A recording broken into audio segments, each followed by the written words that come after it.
All right, so we are live out there. Wait for a few people to come on. Welcome, everybody. Okay. How y'all doing tonight? Right on. Hey, I'm good. How about yourself, Shawn? Shawn. Yes, not too bad. Not too bad.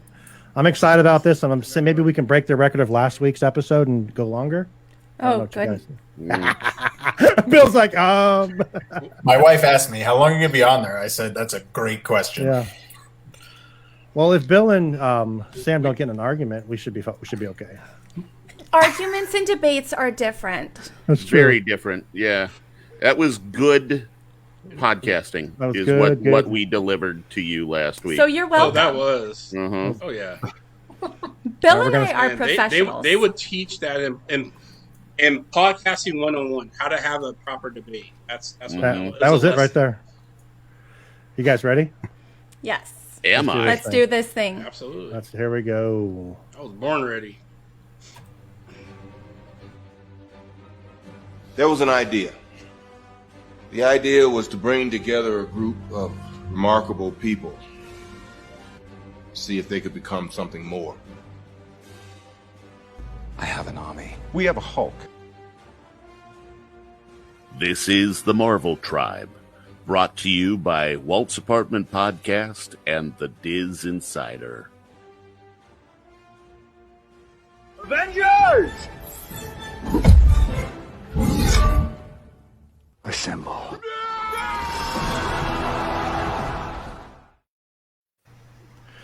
Oh, Hey everyone, Hey everyone, and welcome to the Marvel Tribe. We're a group of excited and passionate individuals who have come together to share our love of all things Marvel.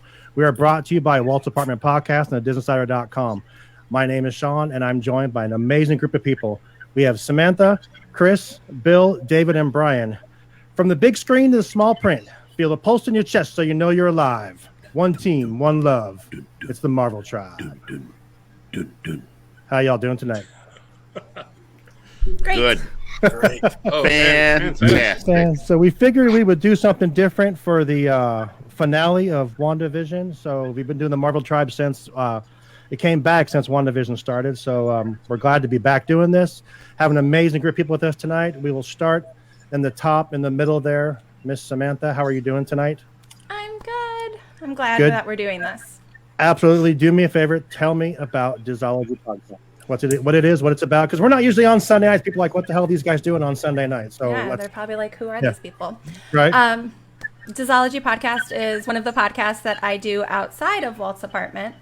And it is a podcast where we kind of take different academic and societal lenses and throw it through a Disney lens, put everything together, and get people access to more academic content that they might not realize they have an interest in until they hear it through a Disney lens.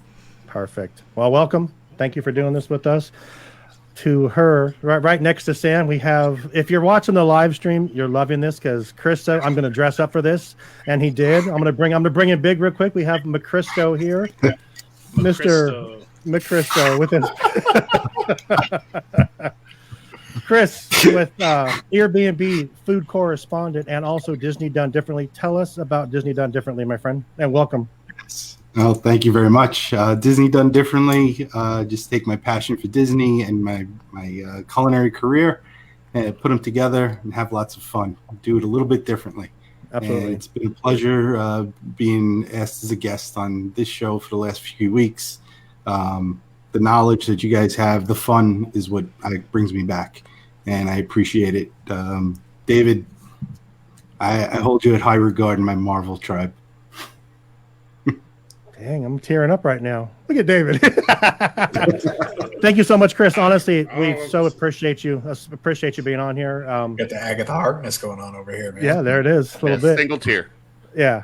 And then we have down here below me this beautiful bearded man, Mr. Bill from Airbnb Podcast. How are you doing, sir? Beautiful?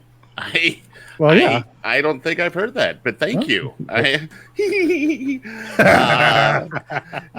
Airbnb Podcast. We do a live stream every Thursday. Here we are right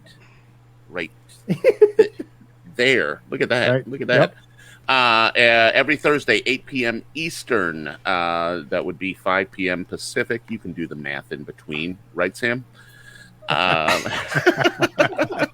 That's funny because every week I'm like, wait, what time are we going on my time? What time is it my time? So Bill has to tell me every single time. You have to tell Sam exactly when she's going on. So I she do knows the what same. time. I do the same thing.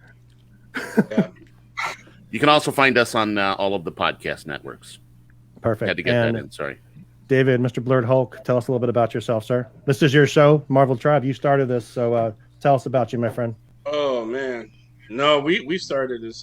Started me and Chris, who God rest his soul, and Shawn, and we just kind of wanted to have opportunity to nerd out about all things Marvel. We love that Disney is they're the the big boy of this, and so to be a part of a Disney podcast that allows us to do this, it's just fun and amazing. We get to nerd out and live, our nostalgia as well as all the new experiences and stuff. And I can't ask for a better group of people. You guys, I mean, I'm gonna be honest, and I shared this with Shawn.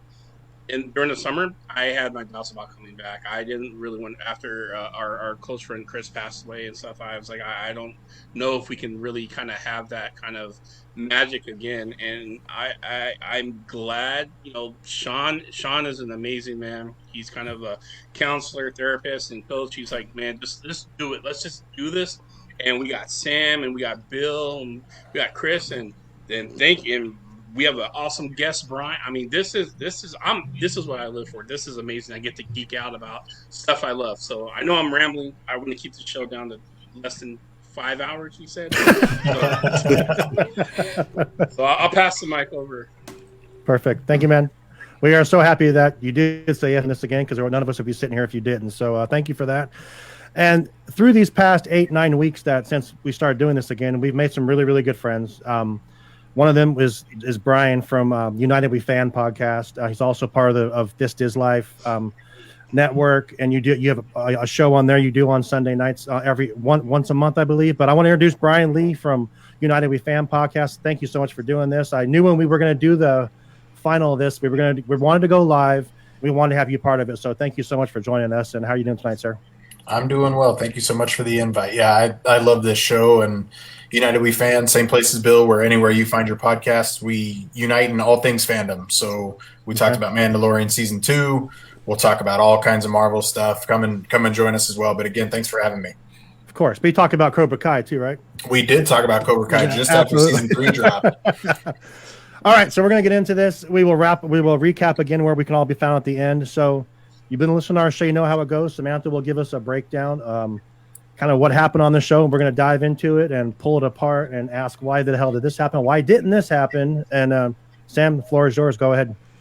All right, I'm going to tell y'all that this is going to be a choppy retell here, because this episode was all over the place. We had lots of back and forth, so I'm going to do my best. If I forget something, guys, jump in and tell me to slow down or fix it. Okay, so we start with Wanda and Agatha and the boys outside where we left off, and they're not arguing. She's kind of telling Wanda who she is and telling her, about the Darkhold, and they start to have their battle, tell the boys to run.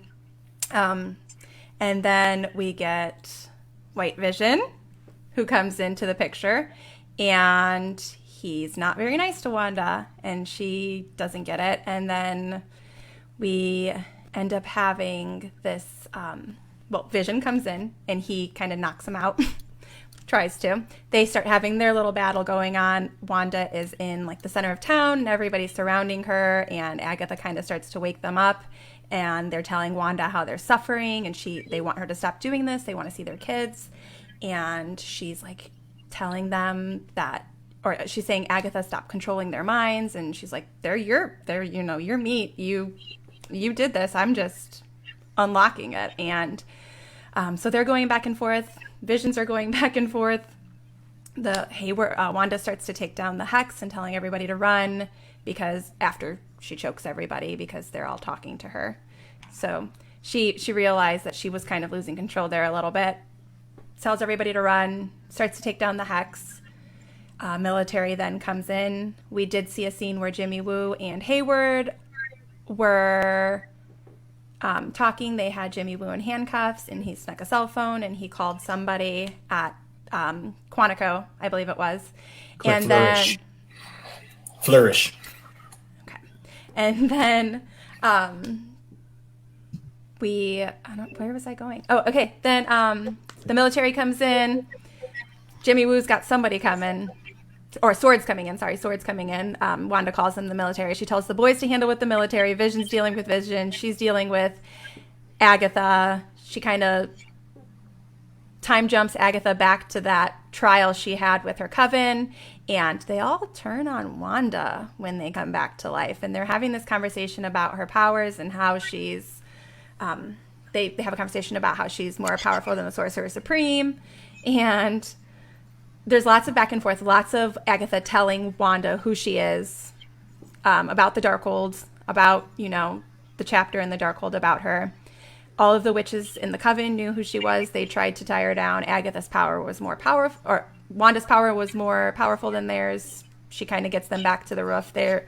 Then all of this fighting happens. Vision ends up unlocking White Vision, giving him memories, and then he flies off, and it's craziness. The boys in Vision are breaking down from the hex, and Wanda ends up closing the hex, but she didn't just close them. She added some of her own magic there. We can talk more about that. And then at the end, when the final battle is over and Agatha's pretty much been drained of her power by Wanda, she turns her back into the friendly neighbor Agnes, so she has her if she needs her. They go home to take the boys to bed. Chris, if you need to keep that up for a while, I'd be okay with that. They go home to put the boys to bed and say goodbye to each other. The hex closes. The boys and Vision are gone. Wanda basically leaves town, knowing everybody's kind of upset with her. And then we get our post-credit scenes where Photon, or Monica, is approached by a Skrull, and there's somebody waiting for her in space. I know we all know who that is, but we'll talk about that as we go through it. Right. And then the post-credit scene, so not the mid-roll credit, but the post-credit scene, we have Wanda, and she's kind of detached from her persona, and she's studying the Darkhold, where she then hears the boys calling for her. And that's what we're left with. Oh, let me take that down. Sorry. I mean, you don't have to. I didn't want to interrupt your flow, but there was a scene with Monica and Ralph. I did forget that. Yep. So I think what we should do, we should start back at the beginning and just completely dissect the whole thing. And first off, I want to go around real quick. Sam, what was your overall thought of the final show? I was pleased. Okay. I think that we built it up to be something that we didn't need it to be. Like, we all had these right. unrealistic expectations, but what they gave us, for me, it was worth it. I'm okay. glad that, we got to see what we got to see, and I cried a lot. Bryan, how about you? What'd you think of it? I loved it. There's a few nitpick things to it where some of it was a little faster than I wanted it to be. I would have loved a little more Photon. Mm-hmm. But overall, it met every expectation and really only left one unanswered question that I'm willing to overlook, and that's who's Jimmy Woo's witness. I don't guess it doesn't matter. No. That's the only question I don't have answered, so I was very, very happy. Okay. Bill, how about you? I enjoyed it. And I don't think we built it up to more. I think the reality is I did. We are going to see a lot of that play out down the road. Yeah. I don't think we're done with this whole storyline. I think that the whole thing will continue. We will probably find out someone bigger or badder is behind Agnes and everything else. We're probably going to find out perhaps, I don't know. I think there are still lots of questions. Yeah. As far as where it's going, Bryan thinks Mephisto is going to show back up. I think Bryan, that's what that. Yeah. Just Mephisto. Yeah. Yeah, Mephisto. Yeah. My theory is Nightmare will Mine is come back around. Chthon. How do I say his name? I keep saying his name wrong all the time. That Darkhold there's got me. How about you, David? What'd you think? I thought it was great. I went into this with no expectations because Marvel gave us nothing to be, to expect. We also know how Marvel operates. We know that they hide stuff inside of their movies and stuff. We've grown to know them, and we have a relationship with them over the past 12 years. So with that, we got to have some fanfare and speculate and theorize about a lot of things. And like Bill said, this is not going to. I think some of the big payoffs we're going to see some of that in the future installments of this next phase. Like, remember, this is the reference point for Phase 4.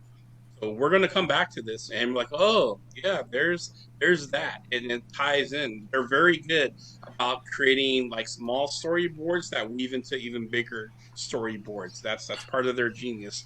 And my only criticism is I wish this was 2 hours. I wish it was 2 hours. Not that it was super rushed, but they could have took their time with some of the things that they did. And 2 hours would have been, oh man, that would have been great. But I'm happy with what I got. Yeah, absolutely. Shawn, real quick, Shawn, I would like to say, like, when we talk about our expectations, imagine getting mad in Iron Man 2 when Tony used Cap's shield to prop up that thing. Like, imagine being upset that Captain America didn't show up in Iron Man 2. Like, we've now seen it play out. So there's been groundwork that's being laid for years and years. Yes, absolutely. Sure. Chris, what do you think, buddy? So in a whole of the whole show, all 9 episodes, I mean, we got a 4.5, almost 5-hour movie that we didn't have before. So for that, I'm very happy. And no matter what, and the Easter eggs, if they were real, not real, it was our minds that were digging further deep. It got me thinking. It got me back into Marvel more than I was, after Endgame. There's things that I connected. It made me go back and look at the other movies that we've all enjoyed before. Maybe Scarlet Witch could have killed Thanos, but Wanda couldn't. So they're playing it out the right way. And then it's just opening the door into, the next shows that are coming. So on a whole, I loved it. The last episode, I only have one thing for me, was that Agatha and Wanda's fights were a little too Disney for me. Yeah, I see that for sure. My thoughts coming into this when we started this show back, I had no idea. I mean, yeah, I like Wanda. I think she's attractive and all this, but I had no idea who she even really was. And learning that from doing this with you guys, I think has been cool. But as we went week by week by week, David would say, "Oh, that's Mephisto," like the Stork or this person, or so it was definitely like you said. They built all this stuff up that there could be that's something there, but there really wasn't. I lost $70 because Mephisto didn't show up to my son, so that sucks. But because I really thought he was going to show up, like maybe even like just say his name, I would have been $70 richer. But now I'm $70, have less. But as far as it being rushed, the one thing I would say was rushed that I thought was rushed was the visions. When the two visions were together, I thought that there wasn't really enough. I mean, they did well with what they had at the time. We didn't see enough Darcy for me, because I thought she was great. But I mean, just Darcy in the 10-second scene, I didn't think was enough. But I absolutely loved it, and I loved going on the ride with all of you guys to experience this. So it was great. I mean, like David said, it's going to open up so many questions for the next however many years. So it's going to be great. Yeah, I'm glad Wanda's the one doing it. So that's what David said about it being rushed. What you said about being rushed. So that's exactly how I felt. Only from a standpoint of 2 episodes ago, we didn't even know who the villain was when it started. And to go through 7 episodes of that, only to then in the last 2-3 episodes finish it all, I would have loved to have seen a little more balance between the first half and the second half, instead of it being 2/3 kind of build up to just a very quick ending. We got a couple of comments here. Danny says, I think fans let their expectations get in the way. They wanted all these things to happen when it was simply a story about Wanda and planting seeds for the future MCU projects. Absolutely. Everything's getting ready for stage 4. Yeah, phase 4. Yeah, absolutely. Barry, our friend, says, don't get mad at me. The finale turned into a predictable CGI mess, and it wasn't nearly as good as the episodes that preceded it. It's a hot take from Mr. Barry. Yeah. Barry's takes are always hot. It's never mind. I don't even remember what I was going to say. Doggone it. My mind is a mess today. Ethan agrees with me, says not enough Darcy. So, I mean, I thought we're not done with Darcy, though. I don't think so either. Prison. Yeah, that was great. So let's dive into it now. Let's go into the opening scene there. Their battle. She's got the kids who should have just stepped backwards and would have been fine, I think. But we talked about that last week. But I thought that was. What do you guys think about the opening scene? Whoever wants to take it. Go ahead and take it. I'm not going to go around. Sam, what do you think of the first scene, or whoever wants to do it? I'm sorry. How'd that go? I mean, somebody had to tell the Scarlet Witch who she is. Right. She didn't know. She had an inkling of an idea. She had never heard herself called that, though. Yeah. Right? Yeah, for sure. Chris, any thoughts? Yeah, I mean, I love how they played out the kids go to your room after, they're released. What really stuck to me, which I never saw before, was as Agatha is taking in her Wanda's power, her hand is turning black, almost deceased. Yeah. Or burning, but I thought that was done very, very well, showing how it's being withdrawn from her. Mm-hmm. It was like she was losing blood flow, like her power was like her blood, right? Her blood source. It was killing her. That's what she does. She steals magic. Kind of like Yo Magic Yogurt, huh? Oh, exactly. Hey. That scene when she's like floating and she's like with her head hanging, I was like, that's just like that commercial. She looks just like that corpse. Yeah, she's an apex predator of witches, and when she takes her power, she's taking her life too. So that's it was befitting. It fits in right with that and stuff. And then I love the scene with the car comes smashing her in like the Wicked Witch of the West Westview that she is and stuff. It reminded me of Civil War too, when she goes throwing cars out of the parking garage with Stark and everybody else. But I loved because it answered the question right away as to why would Agatha even let Wanda out of her house when she had her trapped with those runes. Why would she even do that? Well, she needs her to be able to use her magic to take it from her. When Wanda knocks her out and she just like rises from the dead on both of her feet like that. The entire visuals of that and the boys. I wish the boys had been able to get involved right then. I understand why it didn't happen, but I would have liked to see the boys get involved that early. I thought it was smart because, when she's shooting her power at her, Agatha says, if I'm absorbing your power, so she uses the car as a deflection because it's not her direct power, then so it wasn't taken from her. So I thought that was pretty smart on her part because she's Wanda and she's smart. Another hot take from Barry here. Agatha's hotter than Wanda. Whew. Oh, man. Wow, we can agree to disagree, Barry. That's fine. I love Catherine. She's an amazing actress. She's funny. I'm a new fan of hers.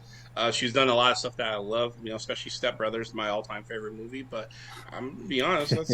We live in the real world, and everyone has their different preferences. I'll just say that. I mean, not bad, right? But. Right? That's not a fair picture. That wasn't fair. Yeah. Okay, how about this? You have this. And that's still not fair. Still not fair. All right. Well, they both look like crap there. Yeah. All right. Moving on to the next. Anyone else have? I'm sorry. Did anyone else have any comments on the opening scene there? I apologize. We did have a comment here. We have some comments. We already had Barry's. Great Wizard of Oz homage. Love the Wizard of Oz reference with the boots. The Wizard of Oz, if you really think, it took me until episode 9 to realize about the Wizard of Oz reference and what it really stands for. You have a story that starts out in black and white. It goes into color, right? Then you have all these people that are there that take on different personalities. I mean, that part of the Wizard of Oz tie-in, maybe I'm slow, but I didn't catch that until I saw those boots and Yep. the comment that David sent. David. David had told us that in the credits, Agatha's mom, or whoever she calls mom at that trial, is Evanora Harkness, right? Mm-hmm. And that is the Wicked Witch's name. So that was another nod there too. We have. Yep. I wonder if Wanda could have taken out Agatha with a bucket of water. Well, even the dog, right? And your little dog too is the famous line from Wizard of Oz, right? And the thing is, Agatha got the little dog. She did. She did. Sparky Oh my gosh. too. Yep. Bill, what were your thoughts on that opening scene there, buddy? I don't have much to add than what we've already talked about. It was a good scene. Well, then we'll come to you first with the next topic. When Wanda meets the White Vision for the first time, what were your thoughts then? That was kind of strange. It was strange, to see how taken out of the moment she got there, and then I wasn't the only one who heard like a cracking sound as he appeared to be like crushing her skull. Ooh. Right? You guys heard that too, right? Absolutely. Okay. Because just the fact that she's able to be fine after that was kind of crazy. But then, certainly that led into the whole Vision battle and the logic that Vision threw out there. We will be seeing White Vision again, I think, somewhere down the road. Whether it be after she turns bad in the Doctor Strange, right, and she has to come back. Thank you, Bryan. If jeez, if it's good. Yeah, and see, that's we'll have that debate. We will have that debate, right, Sam? We will. Okay, my next question. Here's my question. All right, White Vision, Spectral Vision. Does he have empathy now that he has memories? Nope, I don't think so. Nope. Data doesn't mean emotion. He flew off because he was like confused and didn't want to deal with this, not because he felt guilty. No, I think so. The memories he got was just that. It was an archive of memories to know who he used to be. He's still the emotionalist. Are you sure though? Yes. So did he fly off because it was like overload? None of this is his fight. Well, who does he have to kill in this? And he has no emotional tie to Wanda. So, I mean, honestly, he knows that when he said we're both Vision, which we'll talk about the ship of Thaddeus and the library, he was willing to concede that Vision to that Wanda and stuff, and he flew off. He has no emotional tie to what is going on there. Yeah, I completely agree. Wow. Bryan, your use of the word data, and then Mondo picked up on it too there, tying back to kind of the next generation and data. Not that Marvel is related to Star Trek: The Next Generation in any way, shape, or form, but that's one thing that Data never had in The Next Generation was all of that data or any sort of real emotion. Yeah. So I want to, since we jumped ahead a little bit, I just quick question. So when he gave him his memories, he had that look, and he was like mirroring what Vision, the Gray Vision, was doing. You don't think his eyes weren't white anymore? Yeah, I think he has emotions, and I think he went to get help. And that's why that's what I don't think I may be completely wrong. He was processing. So he just took off because screw this, I can't take this anymore. And he's like, I'm out. So he's like, I don't want to do this. Another hot take. That's fair. What was his mission? To destroy Wanda. Destroy Vision. They said to destroy Vision. But when he was holding her, he said he found out he was Vision. Maybe he decided to go destroy himself. Oh crap! Maybe we will never see him again.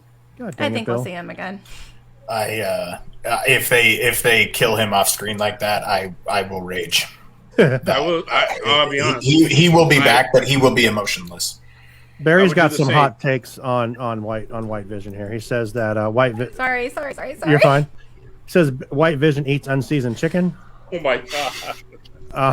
He also says that White Vision eats bland hot dogs from Casey's Corner. Anything from Casey's Corner is worthy, man. Oh. All right. These are punches at Bill right now. Yeah, I was For gonna anybody say, who doesn't know. Well, no, the bland chicken isn't a punch at all. The Casey's Corner. Yeah, Casey's Corner. Clear shot. fighting words. Shot fired. So is it just the Ear B? Is it just the Ear B podcast now? I don't know. And what B will it be? Oh, geez. That's an overrated hot dog. Oh, damn. You want me to take him out? David, take him out? David, you were gonna say something there. Do you remember what you were gonna say? I don't. I'm having fun with these comments here, but I think we're definitely going to see White Vision. I agree with Bryan. I will absolutely rage because they build up that vision that they released just to have them die off screen. Less than 5 minutes. Sense. Yeah, it makes no sense. Now and here's the thing. We're going to speculate and stuff about White Vision and everything else. I mean, he is the actual real, again, the ship of Thaddeus. He is Vision. He is an emotionalist Vision. He may be going off, honestly, to figure out, like, he could be going back to Wakanda. He's part vibranium. Maybe he wants to go meet up with Shuri and have her do some things or something. That's or challenge for the throne. Maybe he's going to find Namor. Hey, there you go. He's going to find Namor for me. He could be the White Wolf. What? His Mind Stone is that the arc? But I think that's why David and I both call him emotionless. I think you guys are undervaluing the value of what the Mind Stone meant to Vision in the first place, and WandaVision. She had that piece of the Mind Stone that she told him, and that's what gave him those feelings. And I to expect him to come with emotion, I would just say don't expect that. No. Yeah, that makes sense because that's what made him human. Right. But the only thing is, if the fake Vision, right? Because the Wanda Vision, no pun intended, at the end when he says, "I was first a voice." Then I was, right, that whole line, he says, "What will I be next?" So I took that as, what will White Vision be next? But again, we're going to speculate on something we don't get an answer to. Can we talk? Oh, sorry. Go ahead. No, I'm sorry. I have a feeling yours is more related than mine is, so go ahead. Well, I was going to say there's also a difference between giving the White Vision his memories and all that and unlocking what that data that exists there, because like you guys talk about, that Soul Stone, and we've seen it throughout the 9 episodes and stuff, how extra emotional Vision was being and stuff. I mean, he really was feeling his feelings, I guess is the best way to say it. We didn't even see that with the real Vision in the Marvel movies and stuff. I mean, I don't know about you guys, but I felt more connected to a real semblance of a real person in WandaVision, because it was the Mind Stone that gave him a soul. Like, even though he had it embedded and everything else, the what she conjured, the feelings she had for him, all that, even the scary stuff when he was like, "I don't know what's going on, I'm scared," all that, you didn't see any of that. So he didn't transfer anything to the White Vision. He just unlocked whatever blocks that they had on him and stuff. And those memories were I hate to say it, it's just data. That's all it is. It's just data he's processing without feelings and stuff. He watched Avengers: Age of Ultron. Yeah. Well, think about what she says when she created. He is her sadness, her hope, and her love. So she gave him his humanity, like the empathy and the emotions that we're saying. I mean, we've always seen that he can be empathetic, especially towarers her. But he learned it from her. He learned it from her. That's why that Avengers compound scene is so important. Yeah. Yep. And the other, and he learned it for her too. Yep. Yes.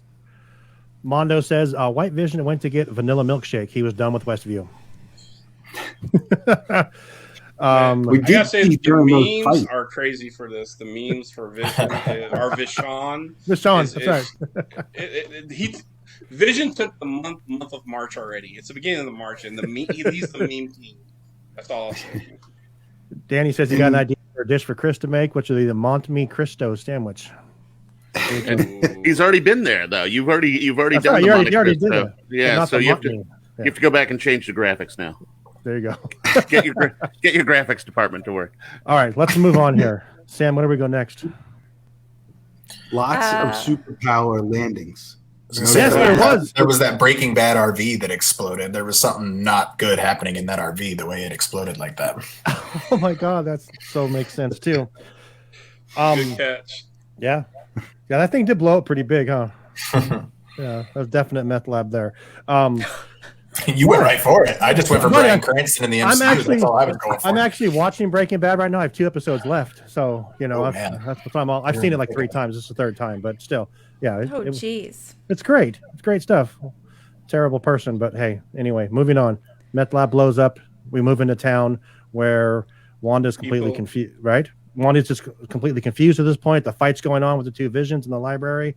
Wanda is starting to realize, wait a second, she knows she's controlling all this, but then she's realizing that, and then she starts to hurt the people. And then Agatha says that's not what an Avenger would do, or something like. So Yeah. what does Agatha sound like? Sam. That's what I said last week. That's what I said during our debate. I said, listen, she's supposed to be with the Avengers. That was not what an Avenger would do. When an Avenger realized this is wrong, an Avenger would fix the problem. And she No, did. She didn't. And she No, did. Yeah, then she did. She Yeah, did. you stopped She it. did until they start to dematerialize in front of her, and then she was like, well, screw this, and then she shut it back up again. But it was fine. Well, but she had to use their help to get rid of everybody. Like, I mean, she couldn't have. All right, we'll get into it. I mean, here's the thing. She had a, even though she realized this was wrong. She then was posed with another choice of getting rid of her fantasy, which was her children and Vision, and versus saving the rest of these humans so they can actually escape. And she then again chose to keep the fantasy going. So, When she tried to let the people out, Sword came in. Like, that was not part of the plan. That's why it stopped when it did. But then, what happened by the end of the 44 minutes? Well, do you want to just jump ahead to the post-credit scene and see what happens? No. Because I'm going to tell you, you are not going to make an argument that she is not bad. I mean, I love her. She's not her bad. Her face is right here, but she's bad. She's not bad. How about the billboard that's behind? I love you more and more, Brian. She's educated. She's not bad. Agatha. Yeah, I didn't see the billboard. Yeah, tell me about the billboard. No, Yeah, the billboard. trying to see it. I wrote it down because I never was going to remember it, but it says it looks like a spray bottle that's behind her, but the words say all natural formula harnesses power of Mother Earth. Oh, so geez. that's all. Interesting. Yeah. Every So time I I think saw that it, I was- was like, I need to read that, but I never could stop and read it. And it changed several times. Yes, you got a lot of different billboards based on The marquees changed a few times too, I believe, too, didn't they? On the theater, yeah. It did. The detail in this show, from the beginning until the end of the last episode, was amazing. Just top notch on that for sure. So we're in the battle where you got she's hurting the people, then bringing them back, and then you have the Visions fighting in the library. We had kind of touched on Vision taking off. Where do we go from here? So at this point, Vision takes off. Then we're up in the skies, right? Mm-hmm. They go back to where she's with her coven. The boys are taking care of the military. I'm sorry. You're right. That's right. The boys are taking care of the military. Hayward tries to shoot the boys, and Well, we skipped a massive scene between Monica And, Oh, jeez. and Oh, my Pietro. gosh. And, Yeah, we and should- Pietro. I keep skipping it. Pietro. We did. So let's go back to Ralph Boner. And Boner. yeah, Boner. Boner. It was more funny that he laughed at himself. So go back to that, Brian. Take that real quick and talk about that a little bit. So to kind of Monica's trying to get out. She uses her photon power to find that enchanted necklace around his neck, breaks it off, and learns that he's Ralph Boner. He's the Ralph we've been looking for, and he even says when the missus is out, he just hangs out in his man cave. He is not Peter Maximoff. He is I mean, I've seen people out there saying Peter Maximoff would make a boner joke. Just give up. He's not Peter Maximoff. He was a planned red herring, which this show had many of them. Oh yeah. Yep. For sure. And I mean, so that's the thing is Marvel knows what they're doing. They knew the devil's in the details. That's not the only place he is. They knew what they were doing as well. Dottie was a planned red herring. Yep. But Evan Peters, I'm glad we got to know who Ralph is. I think the boner thing is, while it makes me laugh, it's very much Matt Shackman and his involvement with Growing Pains and a call out to that particular character from that show. Yep. That's all that it is. Everybody just needs to give up on the Fox X-Men universe for now. And I hope give up on it forever. I want the X-Men and the MCU done well, personally. Yes. Yeah. Yes. Agreed.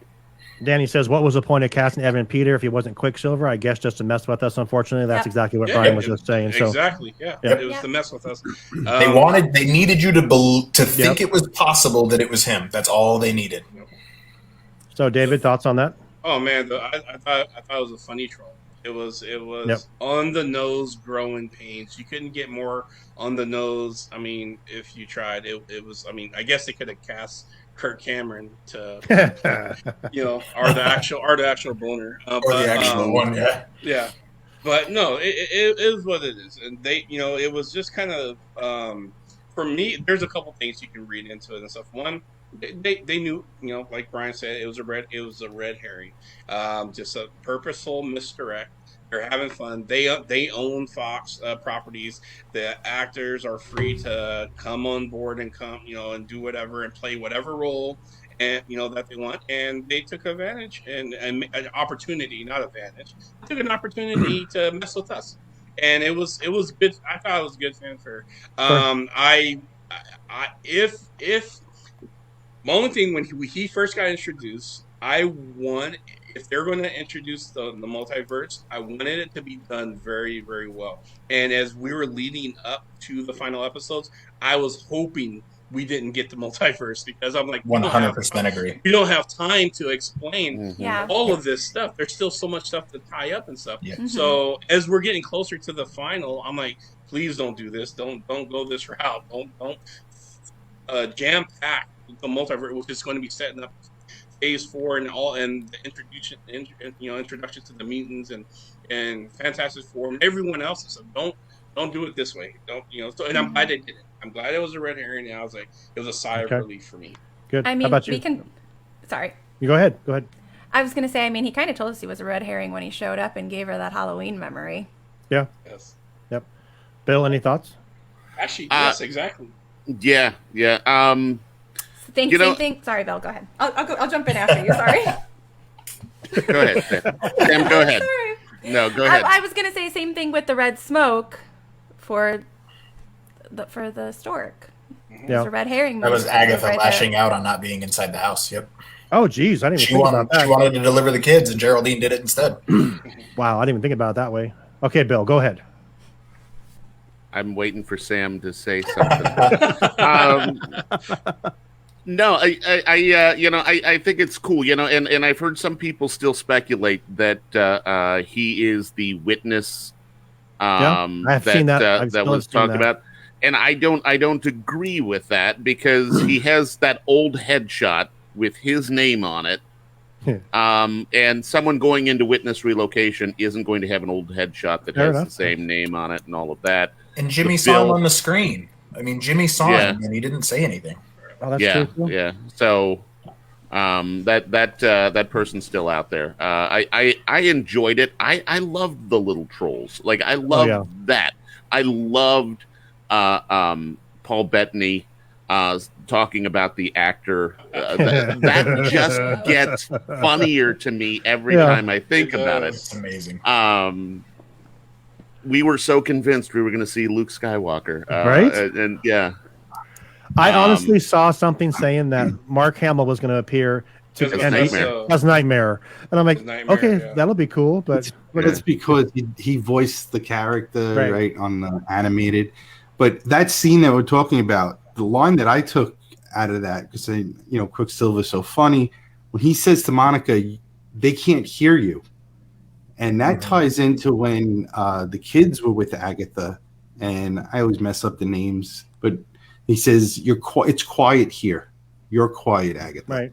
So That was, that means Billy. whatever ruins, or I guess something in that house, the outside can't really penetrate. It's her runes. Yeah. So, with that scene, real quick, I noticed because Monica can see, is it electronic waves, or because when she came in the second time, she could see like all the magic and everything. Where she's the one that noticed his necklace that was purple. So she grabbed off, and then he was just a normal guy again. He was someone else, so that he was basically came out of that spell or whatever it was. So I just read. I loved him though. When he woke up, I loved his character. Oh no, it was great. I'm like, please get this man to the closest place he can surf. Right. Bill, did you have anything else on that scene? No, I'm good. How about you, Chris? All good. Okay, then we're like Bryan pointed out to us, we did completely jump over the Monica, getting Hayward shooting at the kids, which was terrible, which would have made that a R-rated. What that guy? I heard one guy say a hotspot, Disney hotspot. If they would actually kill the kids, hot star, yeah. The one guy said it would have became a hot star episode if she actually killed the kids. But now he did shoot at the kids, right? But if you look at the way that the bullet was aimed, it was clearly in between both of them. I don't think either he's a horribly bad shot. Maybe he's a stormtrooper. Well, we did speculate that there was more to him. Maybe that's it. Yeah. Maybe he was a clone. Yeah. He sucks. He emptied the clip. He emptied the clip when Monica stepped in. He was trying to kill Monica just as much. I mean, one comes right at Billy. Billy's just. I mean, Wiccan's got towers, man. I thought that was great. He's like, I love that. That was amazing. Like the boys were like, boys handle the military was such a great line. I loved it so much. I love the nice trick line. Did you catch that when the bullet's passing Monica, how it slows down that she can see it? Now, I'm not familiar. Does Photon have that ability? So Photon can operate at the speed of light. So she's extremely fast, and she can vibrate at a rate that everything can slow down because she's light. Basically, is what spectrum or photon is and stuff. So she can move at the speed of light. So they didn't. This is where I think I would like to have seen. And this is why I wanted it longer, because I wanted you guys them to introduce her powers a little bit more clear than what we got. But it is what it is. She can see it. She can move at the speed of light. So watching those bullets and stuff, it's just like watching the Flash watch something happen, or Speed, or Quicksilver and stuff. It was so that's what we were seeing. I love her eyes change with the type of energy she's channeling. That was really, really cool. Yeah. So we move on from that scene. We've talked about the visions in the library. So now we go to up in the skies above Westview with the big battle between Agatha and Wanda. Correct? That's where we're at now. We're with the Coven. We're with the Coven. Vision in the library. Oh, I forgot about the Coven again. Sorry. Go ahead. Oh, okay. So we want to talk about Vision in the library? Because we didn't talk about that. Okay, go. Yeah. So I love the fact that the Wanda's vision versus the spectral vision and stuff. The fight scene that culminated around Mr. Emotional and Mr. Emotionless. The one thing that they were able to connect through was a metaphysic. If anyone who's taken psychology and stuff like that, this very metaphysic plot point, which was called the ship of Thaddeus and stuff. It was that age question, that plagues man to this day and stuff, that really stopped the logical non-feeling vision in its tracks to say, you need to explain more. Elaborate. Because you need to elaborate. What do you mean? After he told him, he had no problem telling you, I'm here to kill Vision. That's my protocol and stuff. And and when he talked about the ship of Thaddeus, which for those who are listening who don't know, I'll give you the Cliff Notes version. Ship of Thaddeus is about this ship that over time it kind of rots, and then they take pieces of the ships and they replace it with steel pieces, and over years or a century and stuff, end up replacing every plank with a new piece, and then all those old pieces, instead of getting discarded, they get rebuilt into another ship. Now you have two ships here, So which one is the true Thaddeus? Which is it? The one that got rebuilt, piece by piece, or the one that the discarded pieces got built into and stuff? And so you have two ships. So both ships are neither Thaddeus or they are Thaddeus, and then that's where the debate comes. And I love the fact that they introduced that, because it totally made sense between the two visions and stuff. I do feel like that Ship of Theseus scene was really rushed, though. I wish they would have spent more time on it. Yeah. It was the quick. I think it was the quickest way they could end that fight scene. Bare essentials were there. Yep. Mm-hmm. I would have liked to see more. Yep. Yes. Mm-hmm. Agreed. Now we can go to the Coven. Okay, now the Coven. Go ahead. Now we're back to the Coven. Wait. We're still not there. I'm just kidding. No, but I did love the part when Wanda flies up and flicks her wrist and disappears. I thought that was amazing. And then she shows up behind Agatha. It's like, Wanda's got some party tricks now. It was awesome. It was awesome. She's learned, and that's seeing that, and then the runes, which we'll get to in a little bit. She learned things from Agatha. Yeah, and I think Agatha was kind of teaching her, because you guys all said that. That's why she didn't get rid of her. Okay, all right. Because you've all said that she taught Wanda in the comic books, correct? She was her mentor, basically. Yeah. Mm-hmm. So, yes, and some of the you could story see arcs, that. You could see that in this, I think, for sure. You could absolutely see Wanda kind of taking it in and going, okay. But go ahead to the Coven. I'm sorry, Sam. Oh no, you're fine. So we're with Bryan. I now. appreciated that. Just from getting back at Sam for the interruption earlier. Oh gosh, now I did it. I'm so sorry. I'm always interrupting. I have an attention issue. I have a blabber mouth. Somebody mute me. But no, it's all volunteer. It's your turn to talk. We all can hold our own. So we are at the Coven scene where Wanda was basically trying to tell Agatha, look what you did here. You did this, and you did this on purpose. What I did wasn't on purpose. And, they're arguing about it. And all of a sudden you see everybody wake from the dead from that scene, and the witches are there, and it looks like they're going to go after Agatha again. And then they all turn to Wanda and say, "You're the Scarlet Witch."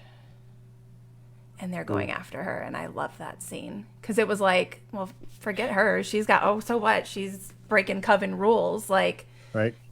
You're the Scarlet Witch. We want you. Who wouldn't? I gotta say, I love how Agatha feigns fear. I love it. She fakes it so well. She really is like, oh my God, this is it. No, that she almost she's almost convincing and stuff. I would give her Emmy just for that. Just the way she fakes out, she's so afraid. Shouldn't have done that. Yep. And then she turns it around yep. Here we go. I'm the true villain here. But I love that scene and stuff. It really showed that it really kind of showed that her coven went after her because she was a powerful witch that was above her station, practicing obviously black magic and everything else. They came back to life, and they saw even more powerful witch who has even more darker magic and everything. So they turned on her, and so I think it was kind of painting that picture and stuff. Agatha is no longer the issue. It's actually you, and they, that nightmare kind of turned in on Wanda, and Wanda handled it the way someone who wills chaos magic does. You put them down. So, and it completely tells you the power that Agatha still has, where she's able to take a mind trick that's being pulled on her and flip it on the same person that's pulling on it, because none of it was actually real, and she's knowledgeable enough to know what to do. Now, where I very much disagree with Sam of Wanda being villainous, I do agree from the fact of why she left Agatha alive, because I think this scene more than anything is where she learned Agatha's value. Yep. This is also the scene where we fully got Agatha's motive. If we weren't sure before, we were sure now, because she told Wanda, "Give me your power and you can live like this forever." Yep. And then the second we're back, Wanda's like, take it, Take it. Yep. throwing it all at her. And guess what? Just kidding. Yep. She was missing on purpose. Yeah. Did I tell you can't fix a spell? that was, if you noticed in the beginning when they said that this week on last week on WandaVision, that scene when she said that. So I thought it was cool that they played that into the actually basically how everything happened. I thought it was great. So. What you find cool, I find very frustrating. Like it telegraphs the message for me. Like think back to like Mandalorian where they showed you. Oh no, yeah, you're absolutely right. Like, you're absolutely right. For me, it telegraphed it, so I knew it was coming. Like I had put out there that she was gonna trap her in runes, and then I think it was David, maybe Bill, that said it's gonna be the hex all in general. And I need to think just on a grander scale. Like I see what you're saying, Shawn. Like it's cool that they set it up, but for me, it telegraphed it for me, and I don't even have the option to skip the recaps on WandaVision like I do Mandalorian. You know, that's funny you say that because I am watching Breaking Bad, and you know they do the little recap on there sometimes too, and it's the same thing. You see what's happening, then okay, you kind of just changed my mind there, Brian. I see what you're saying. So that Brian, sorry about that. If no, things are being telegraphed for you, maybe you're a witch. So he got better. So I have to admit, when I saw the part when she was battling her and she was kind of missing on purpose, and we end up getting the runes on the hex and stuff. Like when I called it, because they were really like you said, they were really telegraphed. They were really playing that out, but I did have a slight moment of, yes, I'm a genius. But then I thought about it more. I'm like, yeah, no, they told us this was coming. We knew that, it was her hex.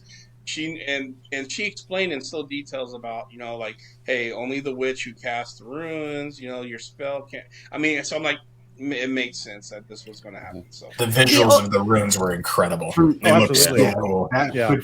It was actually like the Thanos Iron Man scene, right? Where you think Thanos is now going to snap again. It was just like that. Yeah. That's the way I took it. And when Wanda's, releases, you can't do it because of, I just turned your own magic on you with the ruins. That's what I went back to. The only thing for Marvel me does well. So the only thing for me was Wanda didn't know about the runes when she created the hex initially. So I was like, how are we going to get the runes on the hex? And then as soon as I saw her break it down and start to rebuild it, I was like, that's it. She just put runes up. I knew it immediately. Yeah. Shawn, could you bring up that picture from when she's full costume for a second? Of course. It's just been so long. We don't see her belt. Right. If you look at her belt and you look at the kind of almost the widow's peak of her headdress or whatever you want to call that, it almost looks like she has put runes on her costume. Oh, huh. A self-protection on her body. Yeah. Wow. That's a good catch. You can kind of see it on that one a little bit better there, maybe up on the headdress, but yeah, wow. Bill being all analytical. Her costume is far more important now than it ever has been. But I want to jump back to something Sam just said, so Sam, your impression was that the runes were built or were cast at the time where she put the hex back together, because I took it the runes when she was casting spells and missing Agatha. That's when she was placing the runes. That's how I experienced it. That's what I thought too. That makes way more sense now, but I thought it was when she was putting it back together. And I was not calling you wrong by any stretch. I was just simply telling you that. Everybody calls me wrong. It's okay. You can call me wrong. I'm the new guy. I can't. I'm just teasing. Yeah, she was purposely missing, and you even saw some of Agatha's reaction to some of the misses. She gets confused by it. She's kind of confused about it and stuff. But she was pulling an Agatha, if you may, and stuff on her. The whole rope-a-dope, the feigning. When she went completely decrepit, it was very, very convincing. She had just the amount of magic she needed to. Yep. That makes a huge amount of sense because she figured out her plan once they went to the coven. When she realized Agatha wanted all of her power, that was when she got the plan and she came back, hit those runes. You guys are right. Yep, that makes sense. I like it. Yeah, Agatha thought she had her on the rope. She's all decrepit and dead, and she's like, I pretty much got the power. And then, boom, surprise.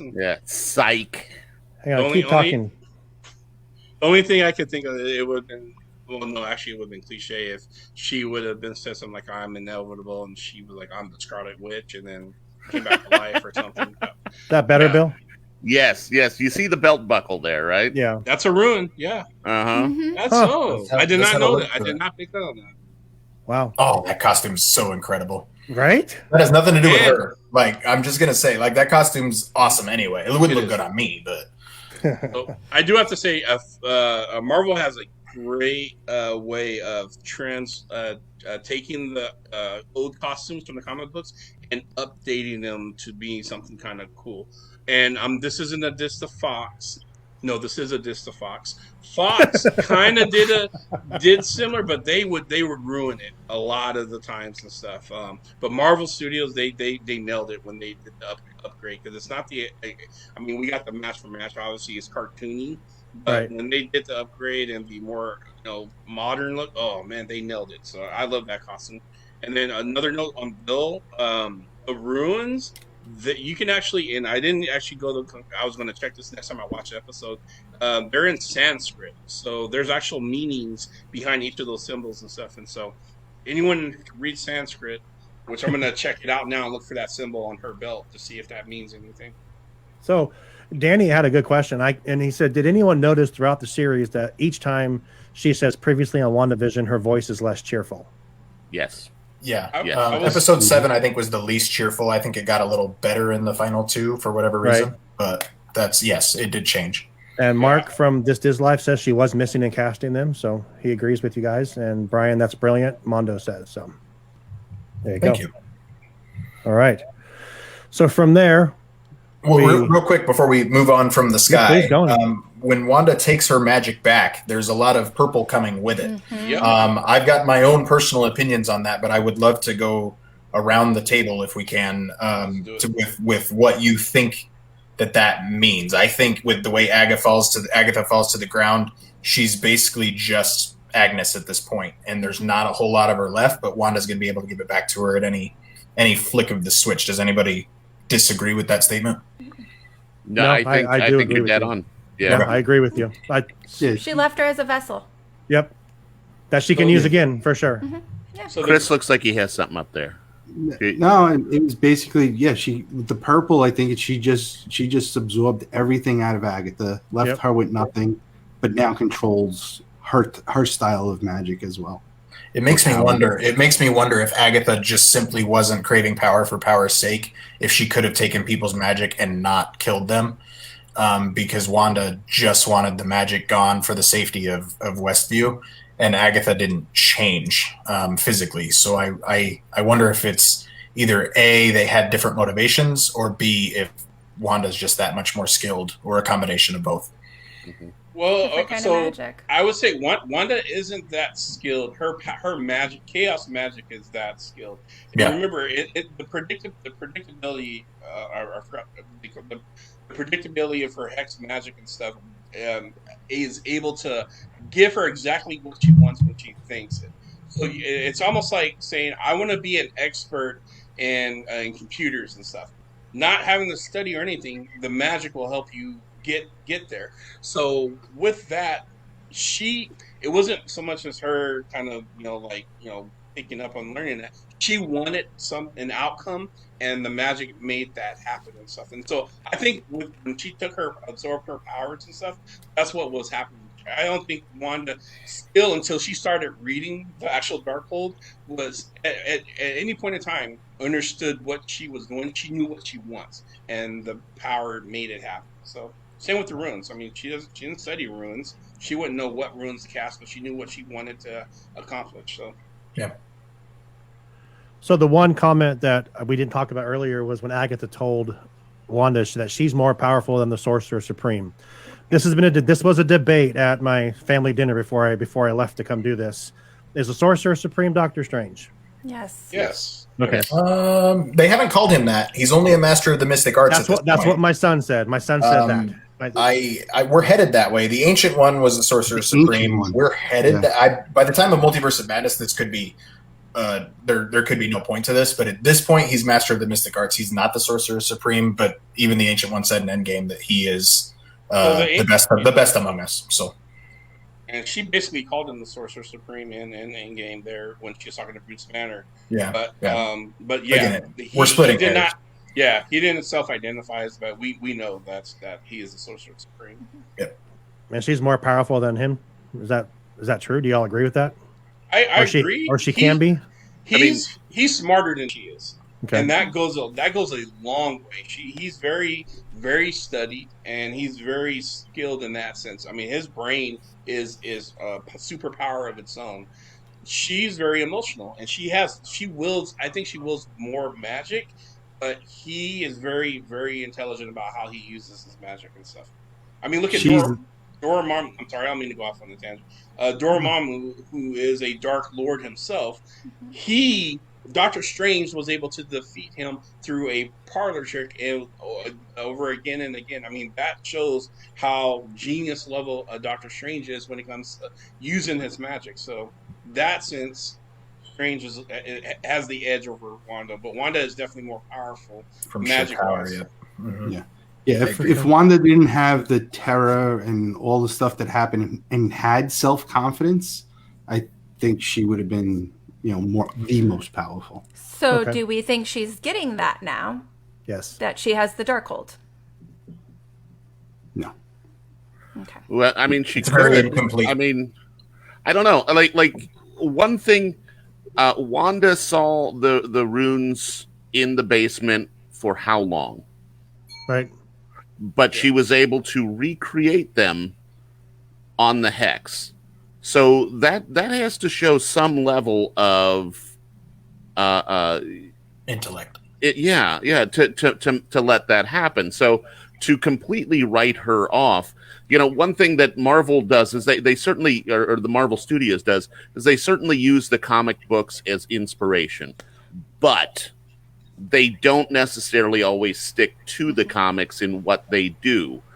So from what the comics lead people to believe and what we see with the cinematic universe, it may be two different things. Bill, I'm going to need you to hold on to that exact thought for later on, please. Okay. Thank you. You've Were got the it. runes in the basement and the runes on the hex the same? They were different. They were different. They're different. Mm-hmm. So Wanda created her own runes. Her own, yeah. Correct. So here's why I said what I said and stuff. And I get your point, Bill, absolutely. But you also have to understand, I'm not calling her a dummy by any standard. When she was a baby witch and she cast that probability spell to stop. I mean, to stop the bomb. Hex, yeah. She had no clue what she was doing because it wasn't her. It was her power that did that for her. She knew she doesn't want to die. She saw her parents die before her eyes and stuff. That probability spell, that chaos magic, saved her life. It did what she needed it to do. For me, it's the same with the hex. I get the quick study and everything else. I'm not calling her a dummy at all. I'm just saying she doesn't have to be a genius or even intelligent, a scholar, a brain surgeon, to wield her magic and stuff and get the outcome she wants. So you're saying she wasn't a mutant? She has a cheat sheet, is what I'm saying. She does. That magic is built-in cheat sheet for her. That was well played. Yeah. Okay. Mondo says on here, he says that Strange is certainly very strategic and operating from a more dispassionate stance. Wanda's actions are clearly very emotional driven. That's kind of what you all were saying as well. So yeah. I didn't mean to go off on tangent. I just remember hearing that and then say that I wanted to ask that question before I forgot to ask again. So thanks for indulging me. Okay, so now she comes down. She's in the leather outfit. She makes Agatha.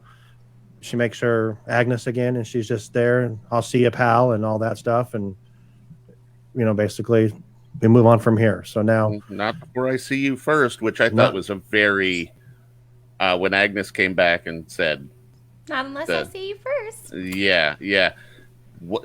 Anyone else think there's more to that than just the witty next door neighbor retort? Like she was playing her? Yes. Yeah.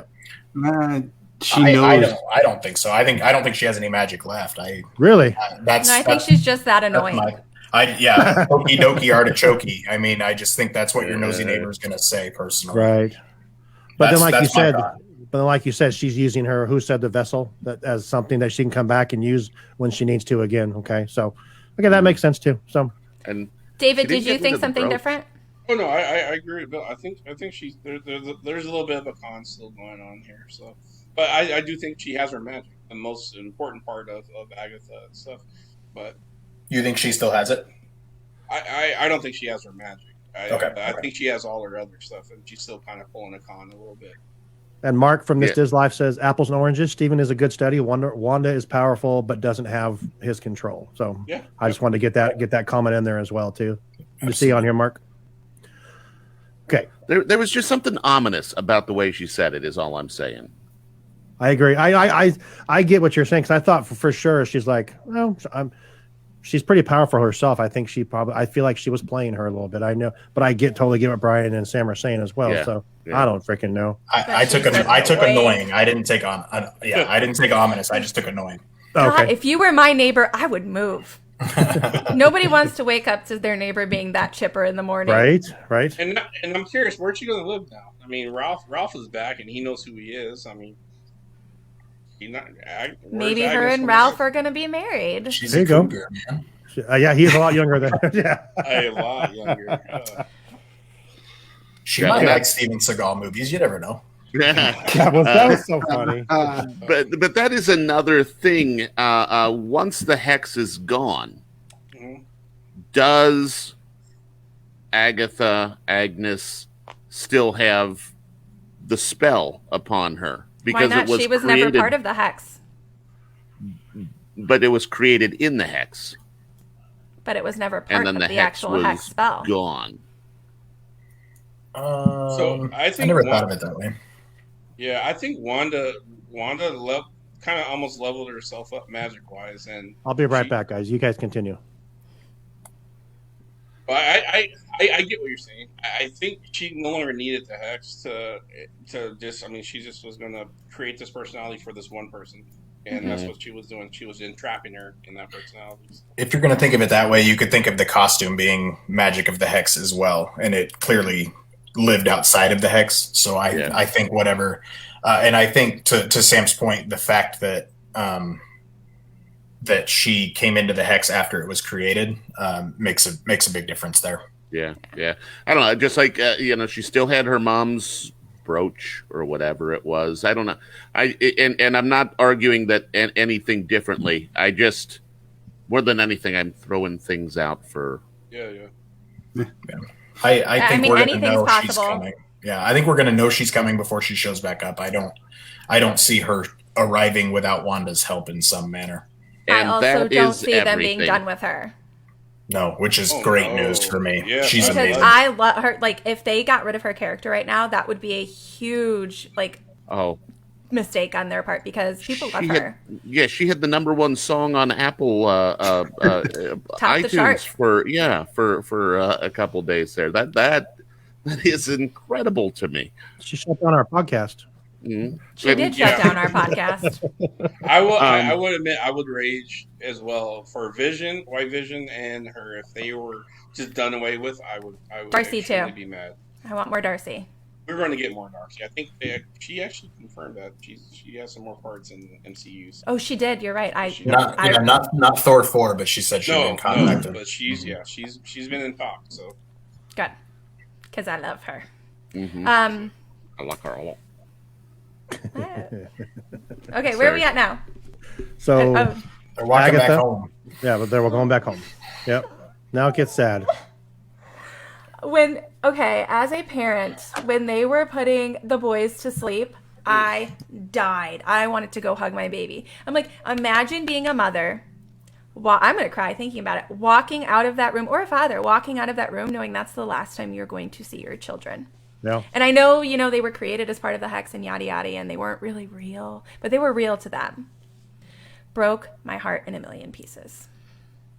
So is there a chance they're still alive, or are we going to get into this later? Yes. Because- Yep. So they the version we saw inside the hex is that part is no more, but Okay. there's a version. I guarantee you, there's a version of them that is still alive, and we got introduced to some of that in the end credit scenes. Right. Have to kind of think that magic is energy being manipulated, and I mean, if you're putting something in the universe, it doesn't just go away. Mm-hmm. It's floating out there somewhere. At some point, I think. Well, obviously they're going to come back because they can make a whole nother series for us out of it. Oh, sure. Yeah, we can in speed on Disney Plus in 2025. Young Avengers, yeah. I think Billy. I give this kid a lot of credit. Julian Hilliard, I believe is his name. You could see on his face he knew what was coming. He's intuitive enough to know what was coming. I genuinely don't think Tommy was thinking much of it. However, they both knew they were coming apart when the hex was going down. Yep. They knew the hex was coming to. I just think they knew. But her saying thank you for giving me a chance to be your mom, like it was really. I saw some passion going the other way of why would you leave your kids alone in there to die? And it's with how fast that hex is going down, we saw how quick it happens. It was painless for those kids. Like Wanda finally got the goodbye. She didn't get the first 2 times she had to say goodbye to Vision. Right. And it was just powerful. I really, really liked it.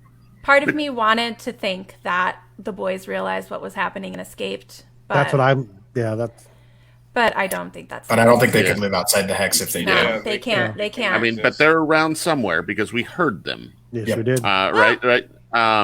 A version of them, at least. We heard we heard what the Darkhold wanted us to hear. And Wanda actually said, "Thank you for choosing me," which I thought was an important word. Only from a standpoint of. It's not that she just birthed them. Somehow, some way, they came to her, and I'll be curious to see if they play that out at all. But I feel like that's a normal thing for a mom to say too. Yeah, I took it as they had the chance to age up and didn't do it. They allowed themselves to stay as kids. I see what you're saying, but I guess I didn't read into it that much. I took it as. Those boys could have made themselves adults if they really wanted to be, and they chose to stay who they were because they loved her as a mom and loved him as a dad. That's how I took it. Still heartbreaking though. Sweet. I know. I'm gonna say that this is just kind of my theory because we've been told time and time again this absolutely plays into Doctor Strange too, and I think there's a bargain, as Doctor Strange put it, to be had with the Darkhold, these children, and Wanda that causes this madness and stuff, and so they still exist, and we're going to see them. We're going to see them again. Is that where we get Mephisto? She's got to bring him back. I'm so done speculating about this. I mean, we right now the way the story is setting up and stuff. I mean, we don't need him. Well, and we have Chthon, who is the source of the Darkhold. So and in the end credit is taking place in the which thank you, Chris, for catching that where she's located and stuff, which is where he is being kept, trapped, in his realm and stuff. And so we may not get Mephisto, but we may get a real baddie, and it could be Chthon and stuff, and there could be Chthon, whatever. We all say it wrong. We don't say it wrong because we don't know how to say it. I know. I'm like, I read it. Well, it's so I keep saying Chthon because there's Chatula, the demon monster squid looking from the books and stuff, and it's Chatula because the way it's kind of spelled. So Chthon is why I say it that way and stuff. But I've heard it pronounced Chthon, and I can't remember what you said, Sam. But Chthon. Chthon, yes, that was the first one. But I've heard Chthon too. Whatever, we're gonna call it that, dude. Shawn Mondo has a great.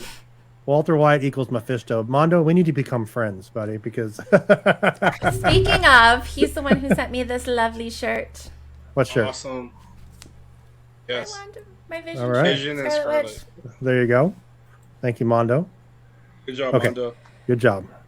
But yeah. So they say goodbye. They say goodbye. Yeah. I mean, For the third time. they're a week old, so it's not that sad. I mean, they're only a week old, so... David. I'm joking. I have children. I have a heart. sad. It's sad. It's I sad. have children. That's why I don't have a heart anymore. They ripped it out. God dang. But I mean, I love my can we- kids, for the record. Can we talk about when they go downstairs and Vision? I mean, I gotta say I love Vision and his black turtleneck and stuff. He's looking kind of mighty, kind of right when things are about to just unfold. I'm like, damn.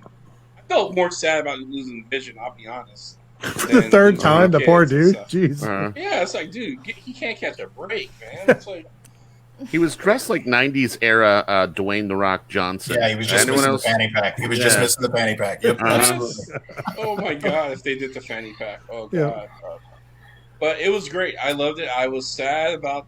I was more sad, I'll be honest, about Vision and them. I grew attached to him more than all of them. He became a real person to me. Mm-hmm. This character, I don't know if it's just the acting or the way they wrote the storyline. I mean, it was just amazing, and it was sad to see him just kind of phase off and just. Yeah, I agree. Well, hopefully he's still around somewhere, or I know you guys aren't sure what, but I'm hoping he comes back in some kind of version of himself to be with her for a fourth My time. Vision. That's what I'm saying. There. Yeah. He's there. Yep. In Marvel, no one stays dead. Nope. That's true. Tony's gonna stay dead. Tony Stark's dead. I'll say, I think Black Widow's pretty dead too. Her brains are smashed everywhere. Oh, jeez. Oh man. Gamora's not coming back. Oh, I'm glad Gamora's not coming back. We already got Gamora back. She's back. She's back. She's in our timeline. 2014 Gamora lives in 2023 now. Yeah, so we stole her from her timeline and brought her into this one, so she's back. Yeah, she's back. Well, she's the reason everything bad happened. So I did not know that there was agree. Gamora hate on this. Man, okay, all right. sorry, am I hurting your heart? A little bit. I like Gamora. Let's be real. Gamora, okay, in game, all that stuff would never have happened if Gamora just kind of, just stayed the course and didn't try to solve the world's problems on her own. But basically, if she didn't have the guy who loved her, Star-Lord, they win one way. Doctor Strange said that was after the fact. Okay, that's true. That's so. If Gamora would have just checked out, didn't put all that pressure on Star-Lord to kill her. Her father would have never found the Soul Stone. It wouldn't have happened that way. But she didn't. He got her. He tried to pull the trigger. It was bubbles, and it was too late. Couldn't do anything about it, and then there it is. So it's all on Gamora. Because he hesitated, and it's his fault. She could have checked out. She could have took her own life. Yep. So You really do not ask somebody that loves you to kill you. I mean, Exactly. she did try to take Vision her own life. did. She took the dagger. Vision is a freaking robot. And Wanda did it. So what does that say about Wanda, Sam? She bad. Wanda bad. So Wanda ended up on a lot where there was no house anymore, and she walked into town, and the people of Westview hate her, and I'm fine with that. I'm fine with that. That's how it should be. Yeah. That's how it should be. They can't just forgive her. No. They were meat puppets, in the words of Agatha. Yep. It was, but Monica really tried to lighten the mood of they don't know what you gave up for them. But overall, Wanda did exactly what she did in the Modern Family episode, and she put herself on house arrest. Yeah, Monica, she cares a lot for this girl. Like She does. I'm be honest. Like I love Monica and her origin stories because we got a bit of an origin story from her. But I disagree with I get she's grieving for her mom too. At the exact same time, all this is happening and stuff. But man, that hate was so deserved. I was like, yes, you did this to these people and stuff. And then Monica steps in to try to kind of I still care. I can imagine what you did. I would have did the same thing to get my mom back. Yep. No, you wouldn't. No, she wouldn't. No, she wouldn't have. She would not have done that. Most of us would not have. But I don't think Wanda. The problem is Wanda didn't mean to, but she didn't take it down when she had the chance. Yes, exactly. That's what I say. James is saying hi, Bryan. Thank you, James. Mondo says, Shawn, you take Wanda, then you have her use her magic and send me Romanoff. Deal. So I just want to give credit because my wife actually, who's a big real Salem witch, we went there a couple of times, and she's all into that fun part of it. She pointed out that Dottie's name, when Dottie comes out of it, she's Sarah Proctor. And Sarah Proctor is an actual witch, or she was tried as a witch, but her father was persecuted for it. So it is a connection. When she just said, "Oh, I'm Sarah Proctor," I was like, "She's nothing."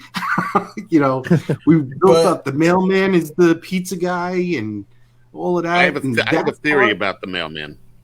Okay.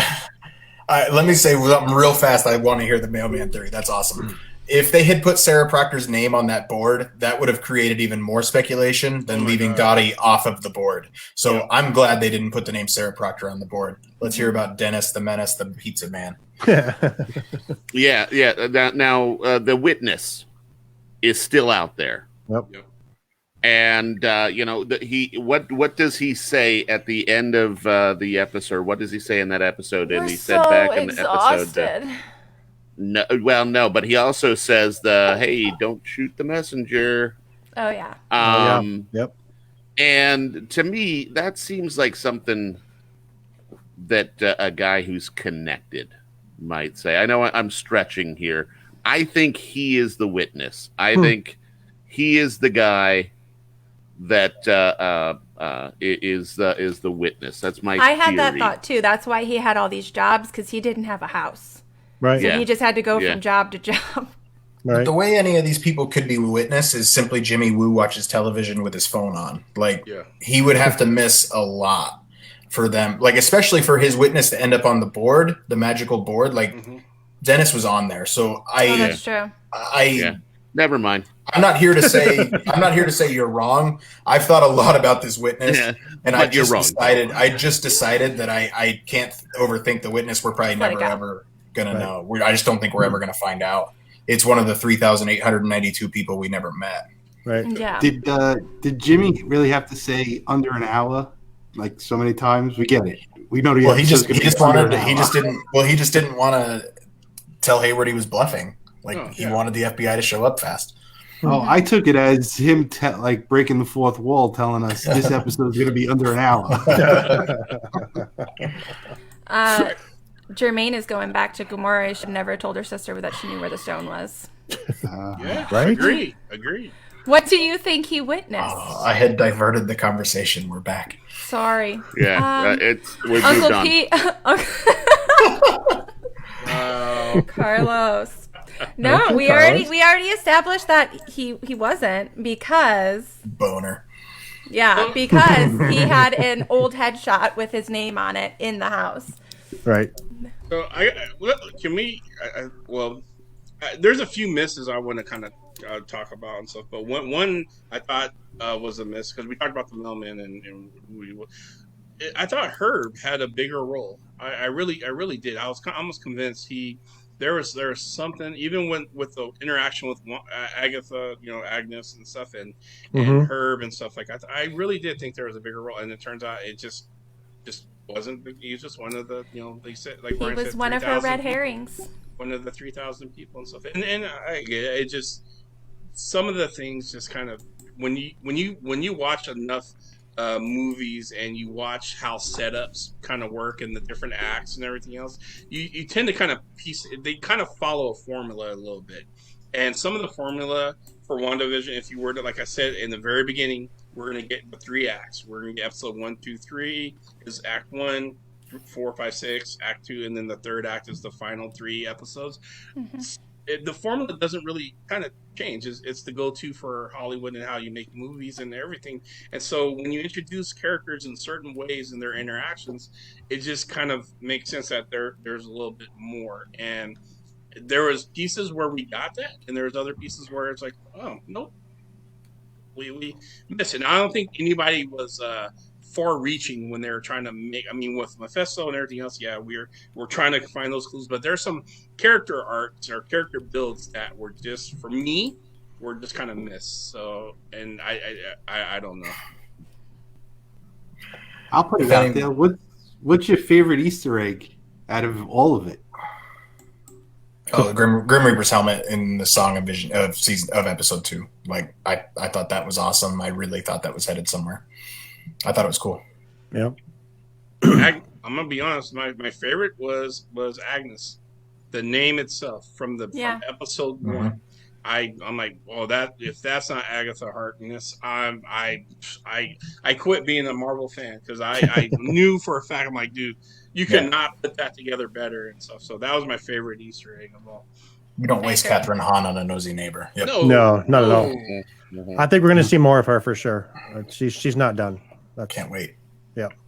How about you, Bill? What was your? I don't know. Come back to me. I got to think about that. I have no idea. Chris also didn't answer. Yeah, and or Sam. So. Oh, mine is the same as David's. Oh, okay.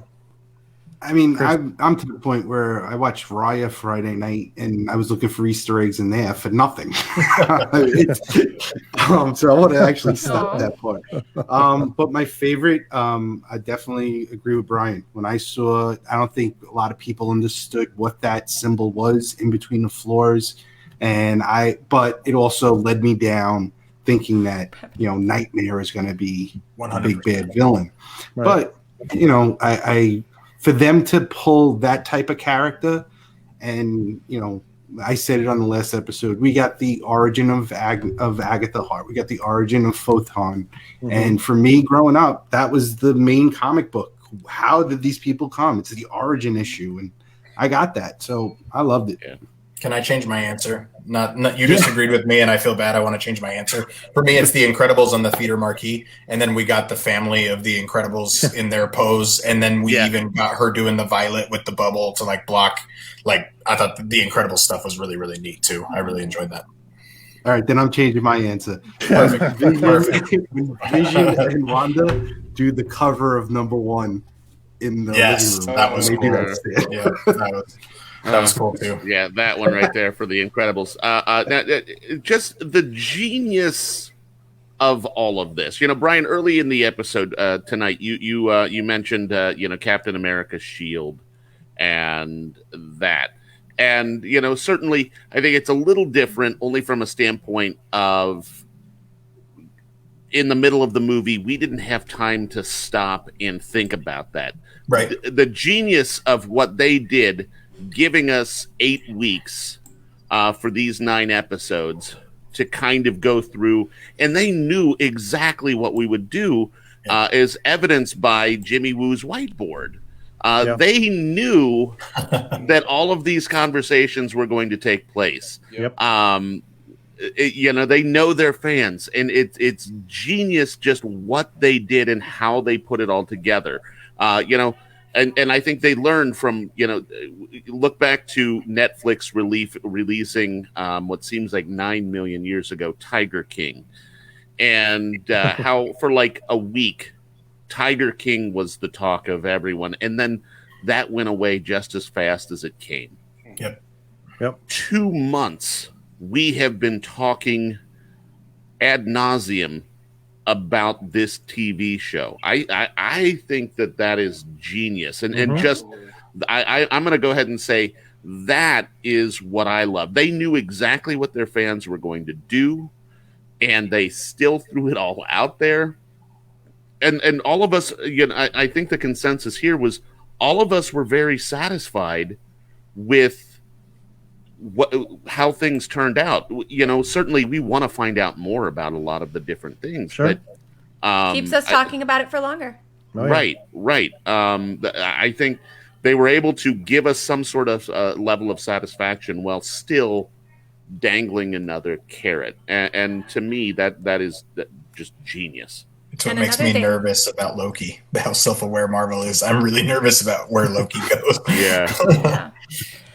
I mean, think about it. They never would have had that #1 on the Apple charts for the Agatha song if they would have released them all at once. No. They had to build that up for us. And like David said before, it's like feeding an addiction. We wanted more. We were craving it. We were fiending for it. So that by the time we finally got it, it was just like this huge fix, and we were ready to keep going and keep going and keep going and keep going instead of just giving us our fix all at once. Yeah, absolutely. And I gotta say this, I gotta give credit to them because we know that it gets released Friday. but for me, in my mind, and I had to do this in my head, it was midnight at Thursday. Yeah. I had to I just have to get to Thursday, and everything be right as rain. Yep. I wish I had done these on the West Coast, man. Those 3 a.m. drops are awful. Oh my God, that with a newborn, it's a little easier because I'm awake anyway. But still, right.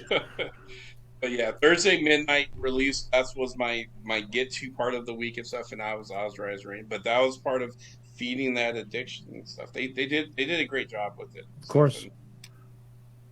So I think we wrap it up with the 2 post-credit scenes and call it a show. So thoughts on the first? Do we want to talk about where it's going to go, though? I mean, do we want to talk about what's going ahead? So certainly talk about the post-credit scenes, but I think that there's still a lot out there, or some things out there that we could talk about as it moves. Oh, forward. For sure. I'd love to talk about that. I don't know enough about Marvel. I would love to hear all of your thoughts on where you all thinks it's going to go. So let's get through the post-credit scenes, and I want to find out from all, like you said, Bill, great, what you guys are looking for, where you think it's going to go from this point. So Sam, what was your thought on the first post-credit scene? I loved it. I love that, the Skrull revealed herself and, told Monica she had someone waiting for her. Yep. And we all know a friend of her mom. Yeah, it's Nick Fury who's gonna be in charge. Good. I'm glad you also Nick Fury because it is Nick Fury. Spider-Man. Are there people not saying Nick Fury? People are saying it's Carol, and I'm ready to. Oh wow. No. There's no director of S.W.O.R.D. right now because the acting director of S.W.O.R.D. is going to jail, prison. Yeah. He obviously, Nick is in space, and he needs to come down and be the director. And Carol would not be introduced as a friend of your mother's. He would be introduced as a friend is waiting for you. Correct. To Monica. Monica is a friend of Carol's. She's mad at her right now, and we don't know why. Yeah. But it's Nick Fury. Yeah. But Nick doesn't come down because he's still up there at the end of Spider-Man. Right. Yeah, he's hanging out at the beach, man. I wouldn't leave either. The virtual beach. No, Monica's going up to him, and I'm wondering if he's going to make Monica the active director of S.W.O.R.D. Yeah. Well, I think we touched on it in one of our first episodes of why Monica might be mad at Carol. I think David was the one or Bill, one of you two, were the one that said that she was mad at her because Carol couldn't save her mother. So I don't know during the 5 years of the blip. So I can go real dark on it if you'll indulge me for a minute. I think there could be some sort of radiation that Maria was exposed to because of Carol that caused the cancer in the first place. Yep. I think that would make, we don't know. We every indication we have is Carol didn't come and go a ton. I do hope it's deeper than I've been back from the blip for 3 weeks and you didn't come and check on me. I do hope it's deeper than that. Oh, same. And I think it will be deeper than that. I'm excited for that to be fleshed out. It'll be fleshed out early in Captain Marvel 2 if it doesn't get fleshed out in a post-credit scene of Miss Marvel maybe. But I think Monica's stoked about the chance to fly up into space with her new powers. I think she's now realizing what she has. One thing in this post-credit scene that really makes me interested is Monica says to Wu, "Authority looks good on you." I don't know exactly what that means. If he's going to be some sort of liaison between the FBI and S.W.O.R.D., give me more Jimmy Woo. I'm all for it. But I don't think he's going to be jump from FBI agent to acting director of S.W.O.R.D. If I never see Hayward's face again in my life, I'm good. But Woo involved with S.W.O.R.D., I'm really, really excited about. And having a superhero as acting director of S.W.O.R.D. would be really, really cool. Yeah. Carlos says, so Wanda's in Wundagore Mountain using the astral plane to learn the Darkhold while hearing her twins calling out for help. I'm still on the Mephisto train on this one. I'm going to go with Chthon on that one. And Monica will finally join Nick Fury in the space station and the real S.W.O.R.D. Well, she's not grounded anymore. Right. So my thing with I think and don't get me wrong, Nick Fury was on vacation with Spider-Man. He had. Which is about 7 months after this. Right. Which is shortly after this. He is absolutely affiliated with S.W.O.R.D. I think at the time that all this is happening and stuff. I also think the fact that acting director was bestowed upon Hayward, that Slimeball. I think. I don't think it's because they're absent of a director. I think because it's very possible, and this could mean me just reaching long here and stuff. that the director, which I think is Fury in the first place. Mm-hmm. I think he wanted to do more stuff anyway. He was the director. He went on vacation.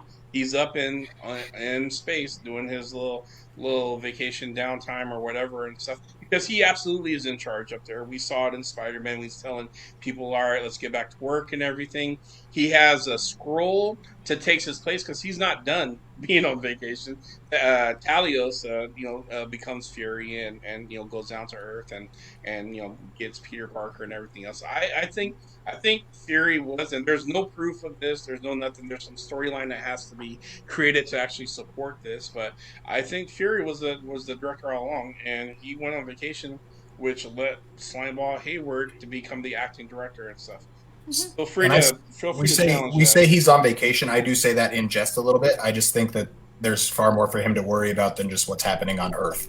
I think he's up in space and he's managing, like he's not on full blown vacation. He was relaxing at the end of Far From Home, but That's right. I just think that the universe has a lot more to handle than just what's on Earth, which is why he sent Talos in his place. For sure. Anyone else have any comments on the first post-credit scene? I also don't think that the scroll was Talos' daughter. I think they would have made that clear if that was the case. I think some people are trying to jump on that train. I just think it's a scroll, and I don't think we need to worry too much about it. I think if it was the daughter who played, cards with little Monica, their meeting would have been a little bit more friendly. Mm-hmm. Not friendly. I mean, it was already cordial, but it would have been like She would have recognized her. Yeah, she would have recognized her, and that would have been addressed right then and there. Like, hey, Bill, Chris, anything? I don't have anything to add there.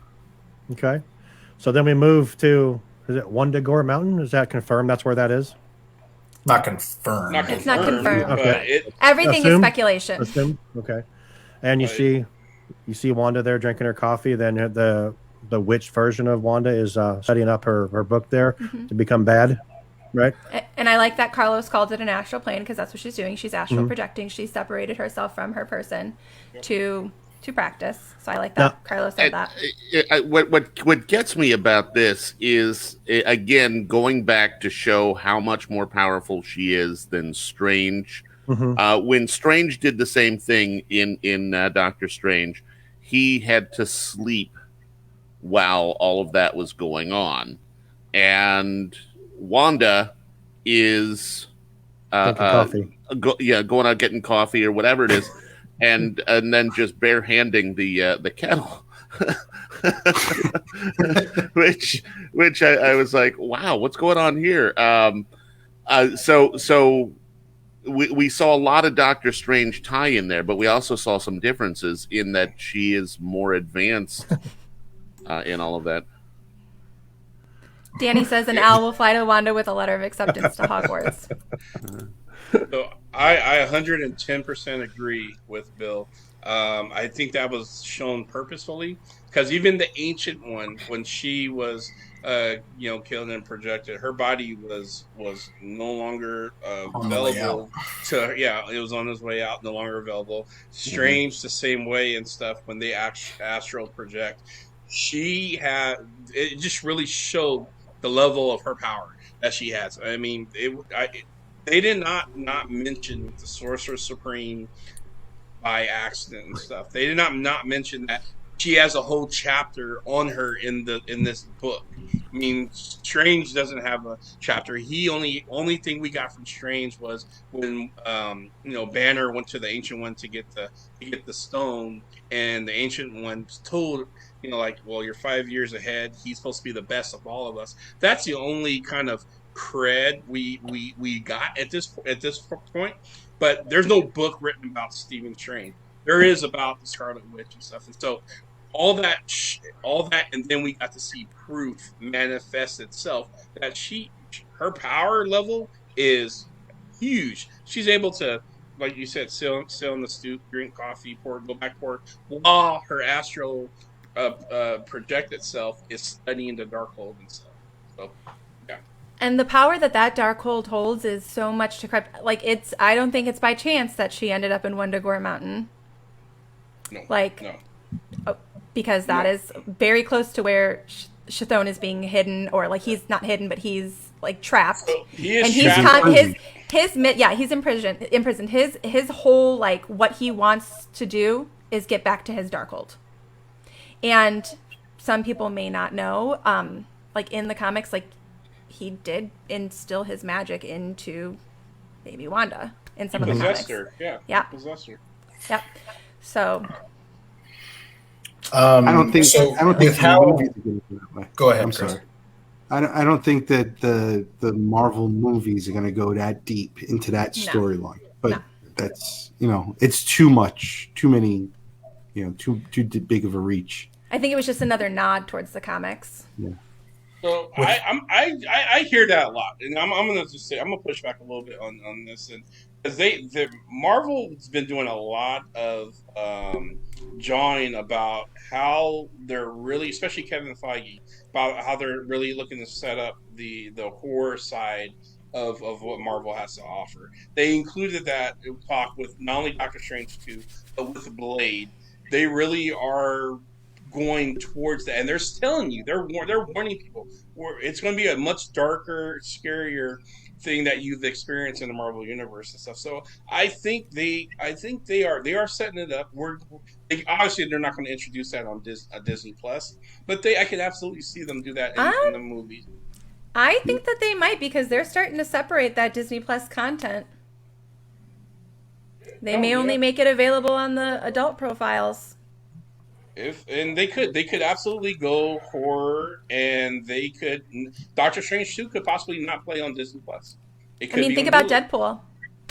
Yeah, they said they're gonna give us keep it rated R. Yeah. Yep. Mm-hmm.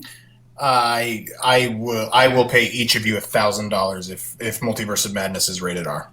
I don't. Oh no. Okay. I'm just making sure. Okay, yeah, I'm just making sure. Hey, let me write that down. Yeah, it would be PG-13. Sean's like Sean, you're not doing good with that. You took that from that conversation? A little bit. I think Doctor Strange will hit Disney Plus, but I would like to go around the horn of a simple yes or no. Is Wanda now the villain of Doctor Strange 2? Sam? Chris? Yep. No. David? Yep. Bill? No, sir. Sean? Absolutely not. I completely agree. So I would feel very disappointed if we spent 5 hours with one character. Bill said it earlier that the comics are inspiration and nothing else. I do think the Darkhold will have a different pull than anyone who reads it. I think it's Wanda is studying from the Darkhold because that's all she has available to her at this point. I think she has become much more in control of who she is. She's not fully there yet. She's still very emotional. She still wants her kids back, but I think she's trying to walk that fine line.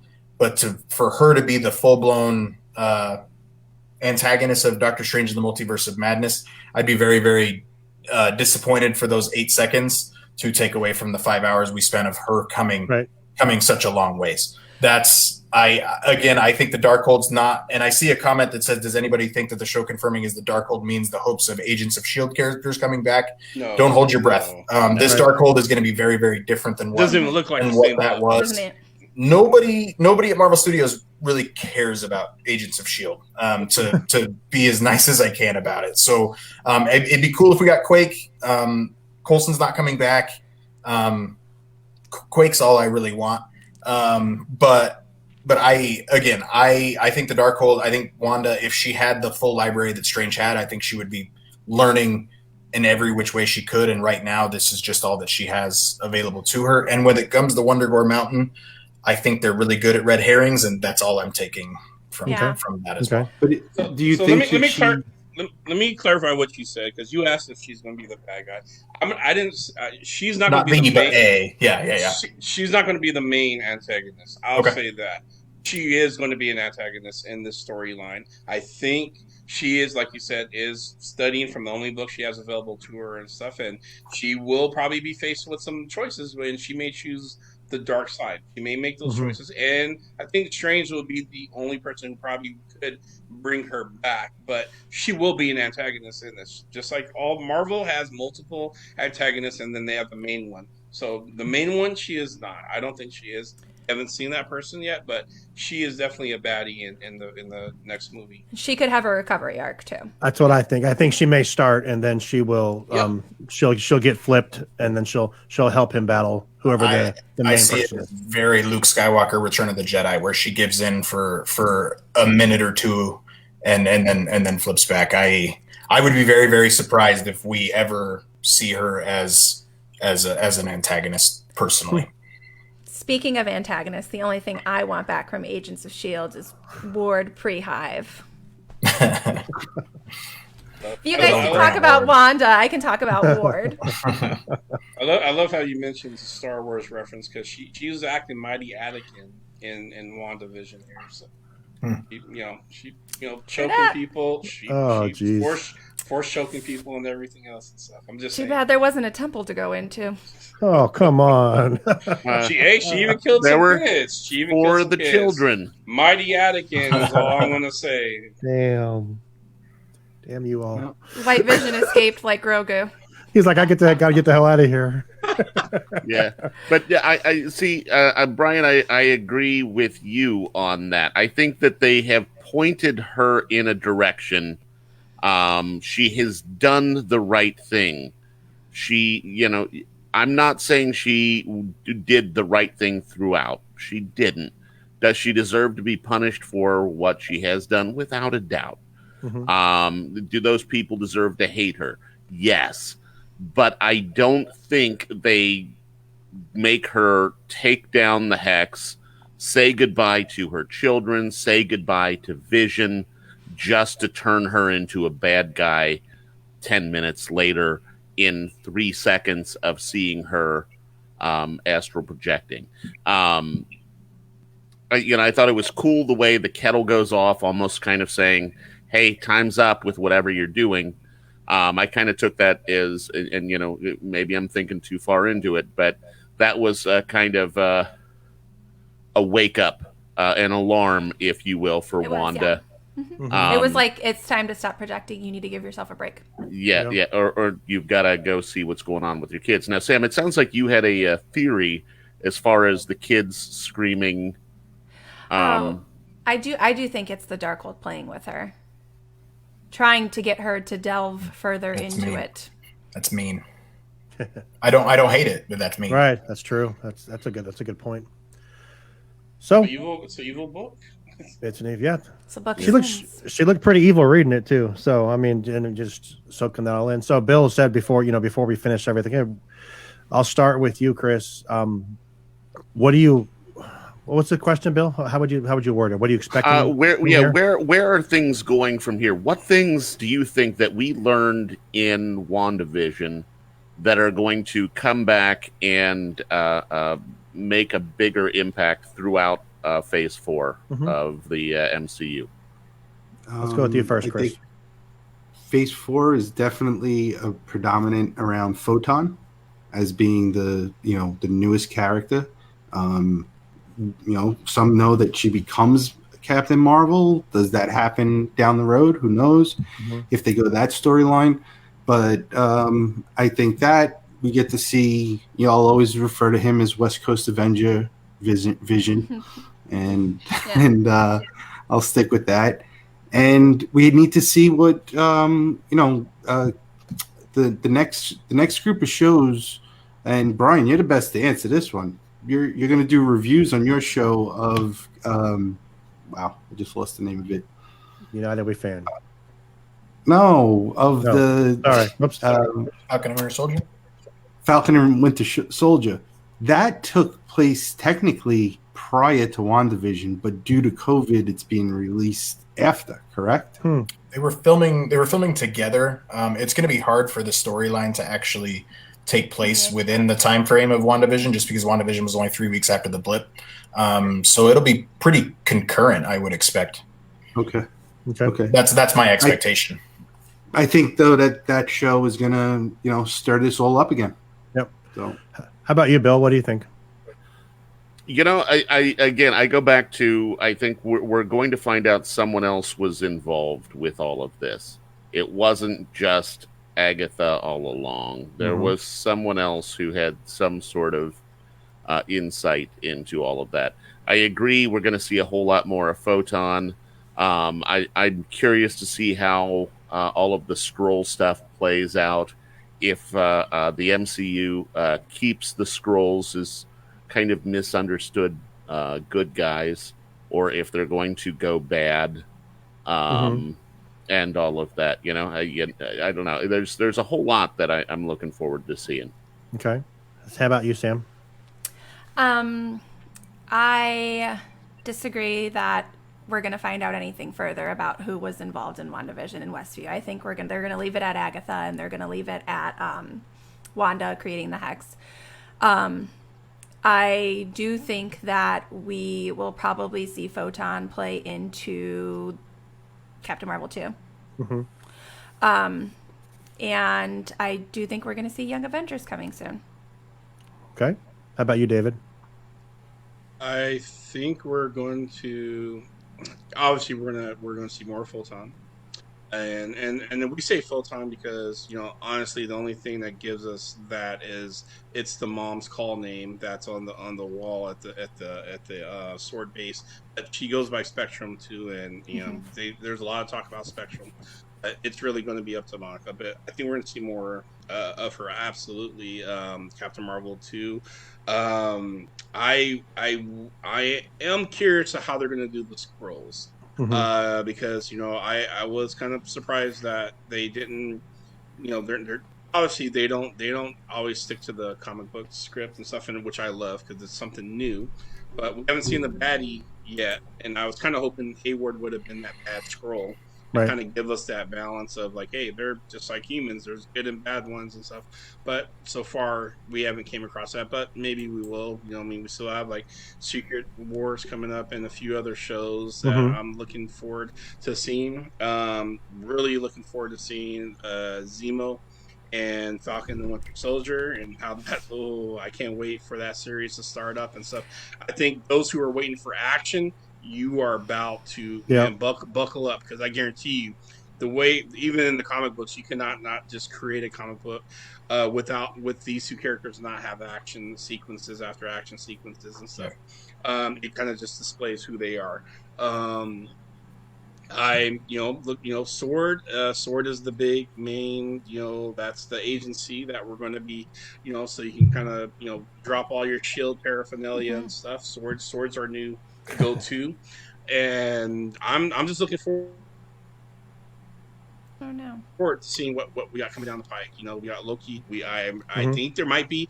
I agree with Bill a little bit. I think there might be another reveal that will tie back in. I think, and Marvel's pretty good about showing something in a future role that ties completely back in, and they're known for doing that. So I think there may be another antagonist that just behind the scenes that it was just purposely, you know, written that way, and it'll be revealed later. So yeah, that's where I'm at. I forgot Namor. It could happen. Oh, how about you, Bryan? So I'm gonna say this, and it is not meant to be detrimental whatsoever. We did just spend 2 months theorizing and stressing ourselves over something that is going to equal out to about Captain America: The First Avenger. From a storyline standpoint, this thing wasn't laying the groundwork for all of Phase 4 that we're gonna get. So we need to get used to that with Disney Plus, as it is its own individual movie, and it's telling us what it wants us to tell, and a lot of it is filling in within that storyline. So not everything's gonna mean something. That being said, I love what they gave us with the show. The origin story of Photon. We've never spent 4 hours making a new superhero. And I think they did a wonderful job with that. Sam's absolutely correct. And David said it as well. The Young Avengers are coming. Cassie Lang is going to be one of the absolute main players, and I'm very, very excited for that. Ant-Man Quantumania is going to be the big one for that. We're going to get Kang the Conqueror. That's my assumption of who the big bad is for Phase 4.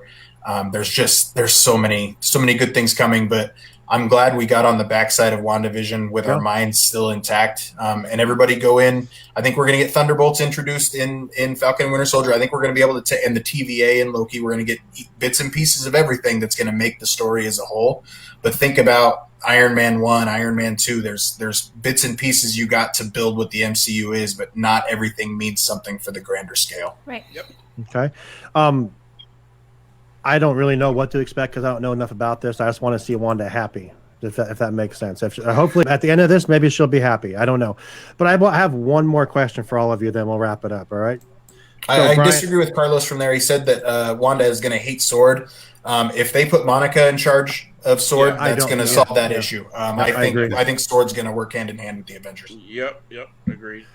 So I have one question for you to ask you guys to finish this up. So Bryan, I'll start with you. So we can kind of say that Phase 3 was basically mostly around Iron Man, correct? Can we agree upon that? The Infinity Stones. I would say these. He was the big draw. If I had to give you one character, Iron Man's it. It begins with I am Iron Man. It ends with I am Iron Man. So if I had to give you one character, who was that same character in Phase 4? It's going to verse. Captain Marvel. Okay. And all forms of Captain Marvel. So Carol, Monica, and Kamala Khan. Okay. So how they introduces the different phases and stuff, phase 1, 2, 3, I think it's definitely going to be Captain Marvel. Yeah. Mm-hmm. Okay. How about you, Bill? What do you think?